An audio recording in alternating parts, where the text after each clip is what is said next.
ഞാൻ fried rice ഉണ്ടാക്കാൻ ഒരു ഗ്ലാസ് അരിയാണ് ഇതിലെടുത്തേക്കണത്. അത് കഴുകി നന്നായി വൃത്തിയാക്കി അരമണിക്കൂറൊന്ന് കുതിർത്ത് വെക്കുക.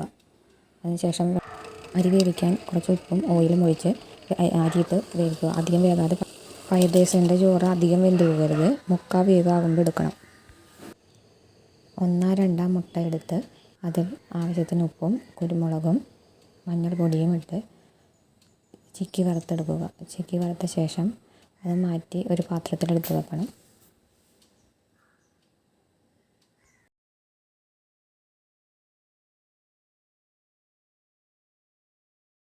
കുറച്ച് ചെറിയ ചെറിയ പീസുകളാക്കിയ ചിക്കൻ എടുത്ത് അതിൽ കുറച്ച് ഉപ്പും മഞ്ഞൾപ്പൊടിയും മുളക് പൊടിയും പുരട്ടി ഒരു അരമണിക്കൂറോളം എടുത്ത് വെച്ച ശേഷം അത് വറുത്തെടുക്കാം. നന്നായി മൊരിഞ്ഞ ശേഷം അതെടുത്ത് ഒരു പാത്രത്തിൽ മാറ്റി വെക്കുക.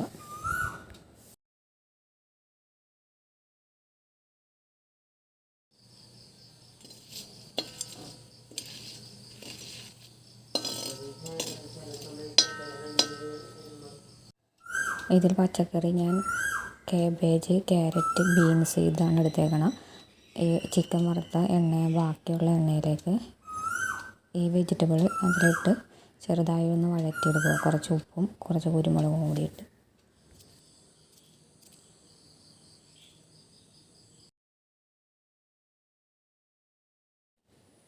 വെജിറ്റബിൾ ചെറുതായിട്ട് വഴന്ന ശേഷം ചോറ് അതിലേക്ക് ഇട്ടുക. വെന്ത ചോറ് അതിലിട്ട് കഴിഞ്ഞാൽ പതുക്കെ മിക്സ് ചെയ്യാൻ പാടുള്ളൂ, അല്ലെങ്കിൽ ആ ചോറ് പൊടിഞ്ഞു പോകാൻ സാധ്യതയുണ്ട്. അതുകൊണ്ട് പതുക്കെ മാത്രം മിക്സ് ചെയ്തെടുക്കുക. മിക്സ് ചെയ്ത ശേഷം 1 ടീസ്പൂൺ വിനാഗിരി, 1 ടീസ്പൂൺ സോയാ സോസ് ഇതിട്ട് പതുക്കെ മിക്സ് ചെയ്ത് 1 ടീസ്പൂൺ കുരുമുളകും കൂടി ഇടണം. പിന്നെ ഉപ്പ് നോക്കിയിട്ട് ഉപ്പ് വേണമെങ്കിൽ കുറച്ചിട്ടേക്കാം. ഈ അരി വേവിക്കുമ്പോൾ വെള്ളത്തിൽ ആവശ്യത്തിനുള്ള ഉപ്പിട്ട് ചോറിന് ആവശ്യമുള്ള ഉപ്പ് പിടിക്കണ വിധത്തിലുള്ള ആവശ്യത്തിനുള്ള ഉപ്പിട്ടിട്ട് വേണം ചോറ് വേവിക്കാൻ.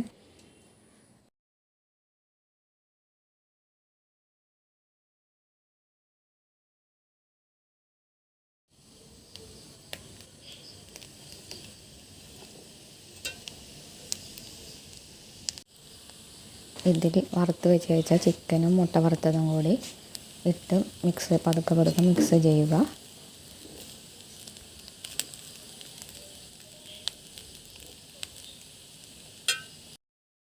ലാസ്റ്റ് ഉള്ളിത്തണ്ടും കുറച്ച് വെളുത്തുള്ളിയും കൂടി അരിഞ്ഞിടുക. ഉള്ളി ഞാൻ 5-8 എണ്ണം ഇവിടെ നട്ടുപിടിപ്പിച്ചിട്ടുണ്ട്. അതിപ്പോൾ ഫ്രൈഡ് റൈസിലിടാനും മുട്ട വറുത്തതിലൊക്കെ ഇടാൻ വേണ്ടി ആവശ്യത്തിന് എടുക്കാവുന്നതല്ലേ. അപ്പോൾ അതുകൊണ്ട് ഞാനിങ്ങനെ നട്ടുപിടിപ്പിച്ചിട്ടുണ്ട്, ഇങ്ങനെ ഉണ്ടാക്കുമ്പോൾ ഇടാൻ വേണ്ടി. ലാസ്റ്റ് ഉള്ളിത്തണ്ടും വെളുത്തുള്ളി ഇടുമ്പോൾ ഒരു പ്രത്യേക ടേസ്റ്റ് വരും. അതുകൊണ്ടാണ് ഇങ്ങനെ ലാസ്റ്റ് ഇതിടുന്നത്. എന്നിട്ട് എല്ലാവരും കൂടി ലാസ്റ്റ് ചെറുതായി മിക്സ് ചെയ്ത് എടുക്കുക. അപ്പോൾ ഫ്രൈഡ് റൈസ് റെഡി ആയിട്ടുണ്ട്. ഇത് ചിക്കൻ ഫ്രൈഡ് റൈസ് ആയതുകൊണ്ട് വേറെ കറിയുടെ ആവശ്യമില്ല. അച്ചാറ സള്ളാസ ഇത് മാത്രം മതി ഇതും കൂട്ടി കഴിക്കാൻ. ചിക്കൻ വറുത്തതുകൊണ്ട് വേറെ കറിയുടെ ഒന്നും ആവശ്യമില്ല. കറി വേണമെന്ന് ആഗ്രഹമുള്ളവർ അതും കൂട്ടി കഴിക്കാവുന്നതേ ഉള്ളൂ. അധികം ബുദ്ധിമുട്ടില്ലാതെ പെട്ടെന്ന് റെഡിയാക്കി എടുക്കാനും പറ്റും. നല്ല ടേസ്റ്റുമാണ് ഇങ്ങനെ ഉണ്ടാക്കിയ ഫ്രൈഡ് റൈസ്.